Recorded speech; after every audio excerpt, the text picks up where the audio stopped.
Sepuluh pingsan yang bikin malu. Buliran keringat mulai membasahi seluruh tubuh Faras. Pria bersahaja namun dijin terhadap wanita itu begitu gemetaran saat berdekatan dengan Sofika, gadis yang sudah resmi menjadi istrinya. Sofika tersenyum malu-malu, mereka saling diam-diaman untuk beberapa saat. Sama-sama malu dan salah tingkah. Sepertinya, aku yang harus inisiatif duluan, dalam hati. Sofika berkata kepada diri sendiri. Akhirnya, dia inisiatif untuk memulai duluan. Sofika mengikis jarak di antara keduanya. Membelai pipi sang suami yang wajahnya mulai memucat saking gugupnya. Dan, Sofika semakin mendekati sang suami tampannya. Bukannya tak tahu malu, tapi dia memberanikan diri, meski dengan tangan gemetar. Oksigen di dalam paru-paru Faras akan berkurang 75%. Tiba-tiba saja isi kepalanya bleng dan pandangannya menggelap. Hingga saat bibir Sofika menempel di bibirnya, Faras langsung ambruk. Dia jatuh pingsan. "Hei, kamu kenapa?" Sofika jadi heboh, dia berteriak panik. Wajah Sofika sampai memucat, dia mengguncang tubuh Faras dengan kuat. "Tok tok tok, Vika, ada apa?" Sialnya, di luar kamar tampak heboh.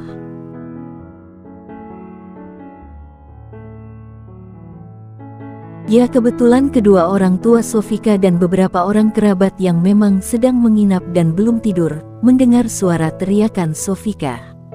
Awalnya, mereka berpikir itu pasti suara kedua mempelai yang sedang melakukan ritual malam pertama.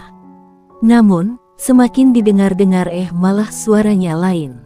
Bukan suara desah atau jeritan malam pertama, melainkan suara jeritan panik dari Sofika. Jadilah semua orang berlari menuju kamar sang pengantin baru. Ibu Sofika sempat berpikir, kalau anaknya disiksa saat malam pertama, dicambuk gesper misalnya. Ya, karena sebelumnya sang ibu pernah menonton film tentang seorang wanita yang disiksa dulu sebelum akhirnya bercinta. Hal itu untuk meningkatkan gairah si pria. Nah, jadilah beliau parno. "Vika, kamu nggak apa-apa nak? Buka pintunya." Sang ibu menginterupsi, sambil menggedor pintu lumayan keras. "Tenang bu, tenang," suaminya mengelus punggung sang istri. "Tenang bagaimana?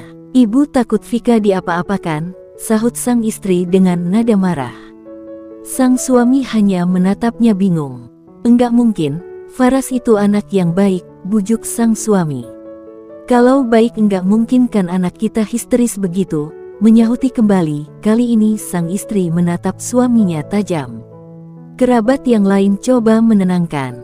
Mendengar suara ribut-ribut di depan kamarnya, Sofika bergegas membenarkan posisi tidur sang suami. Kemudian membenarkan pakaiannya. Saat ingat hanya pakai baju tidur tipis, dia memilih berpikir tenang dan mengganti bajunya dulu dengan piyama tidur panjang-panjang. Setelahnya, dia barulah membuka pintu. "Aduh, Sofika, ada-ada saja, di saat begini masih ingat ganti baju dulu." Memang seperti itulah Sofika, mampu berpikir jernih meski di saat genting sekalipun. Ceklek, pintu terbuka lebar yang menampilkan wajah panik ibunya untuk pertama kali.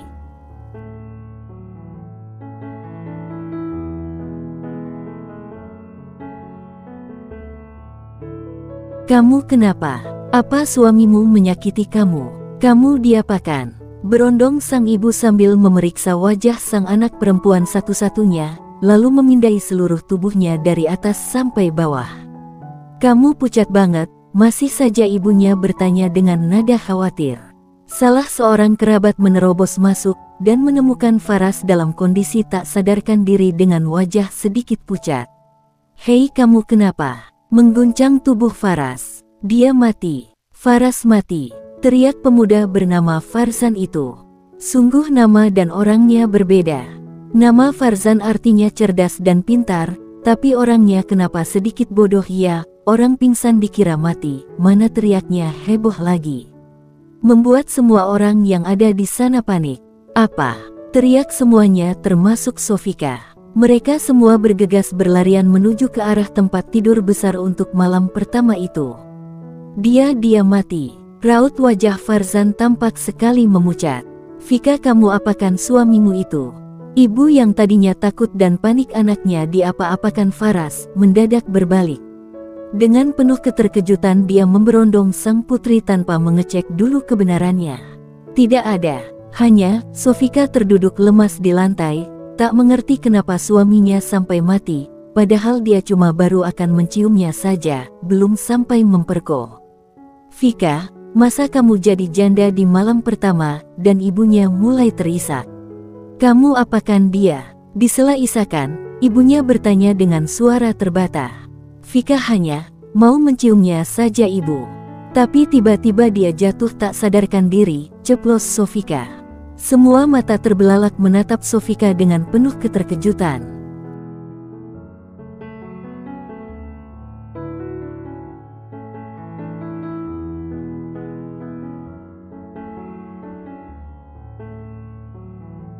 Apa dia terlalu syok, lalu terkena serangan jantung? Farzan mulai menduga-duga. Farzan mulai lagi deh. Lalu, bagaimana ini? Apa Sofika akan dipenjara? Farzan bertanya, yang membuat semua orang mendadak pias, terutama kedua orang tua Sofika. Sofika meraung-raung, maafkan aku mas, udah bikin kamu kayak gitu. Tangisannya semakin keras. Antara sedih menjadi janda muda, dan juga takut dipenjara. Beruntung, saat sedang heboh begitu, Faras sadar dan bergumam pelan. Aduh, ada apa ini? Matanya belum terbuka, tapi sebenarnya dia sudah sadar. Hanya saja kepalanya masih sedikit pusing, terlebih saat ingat apa yang dilakukan Sofika, dia jadi merasa geli sendiri.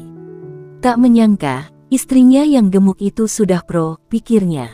Jadilah dia memilih untuk memejamkan mata saja sampai kantuk kembali menyerang. Faras, kamu belum mati? Tanya sang ibu mertua dengan senang. Faras yang tadinya mau memejamkan mata saja sampai kantuk menjemput, langsung membuka mata saat mendengar perkataan sang mertua. Syukurlah, terdengar riuh semua yang ada di dalam kamar ini. Mas, Sofika langsung berdiri dan naik ke tempat tidur dengan gerakan kasar dan cepat. Alhasil, seperti terjadi gempa di atas tempat tidur. Vika pelan sedikit, sang ibu menginterupsi. Sofika hanya tersenyum kecil. Mas. Dengan tangis bahagia Sofika memeluk Faras sampai mengap-mengap karena sesak akibat pelukan kuat istri gendutnya itu. Vika, suamimu bisa mati beneran tuh. Farzan mengingatkan dengan nada nyinyir. Itulah Farzan, pemuda yang sering bertengkar dengan Sofika semenjak kecil. Dia adalah kakak sepupu Sofika. Sontak Sofika melepaskan pelukannya sambil mencebikkan bibir. Aku kan hanya senang karena suamiku ternyata masih hidup, bela Sofika sambil menoleh ke arah sang sepupu dengan jengkel. Menantu kamu diapakan sama Vika sampai pingsan begitu? Tanya ayah Sofika dengan nada khawatir. Faras jadi merasa bingung bercampur malu karena terjadi drama seperti ini di malam pengantinnya. Dia menatap semua orang yang ada di ruangan ini satu persatu dengan senyuman malu-malu.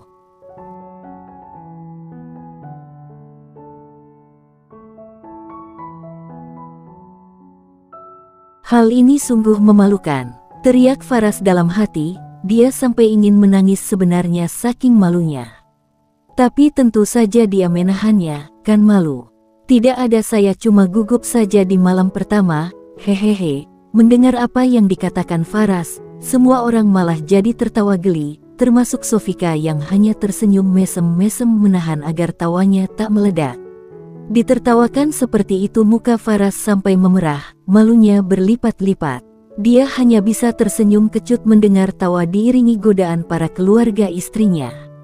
Sofika turun dari tempat tidur dan mengambil segelas air hangat ke dapur, sementara seluruh keluarga masih sibuk menggoda sang suami. Sementara Faras yang sudah duduk di atas tempat tidur hanya bisa tersenyum malu-malu seperti anak perawan saat mendengar godaan anggota keluarga istrinya. Minumlah mas air hangatnya, ujar Sofika dengan nada selembut sutra, semanis madu, dan secerah mentari pagi hari. Terima kasih, sahut Faras dengan kikuk karena berada di bawah tatapan para anggota keluarga. Bahkan, rasanya dia begitu sulit untuk sekedar menghabiskan segelas air bening hangat itu. Sudah, sekarang ayo kita ke kamar masing-masing. Biar pengantin baru menyelesaikan misi mereka. Mata Ibu Sofika berkedip menggoda yang diarahkan kepada sang putri dan juga menantunya. Uhuk, Faras yang sedang minum pun langsung tersedak air yang ada di dalam tenggorokannya. Bu, udah dong.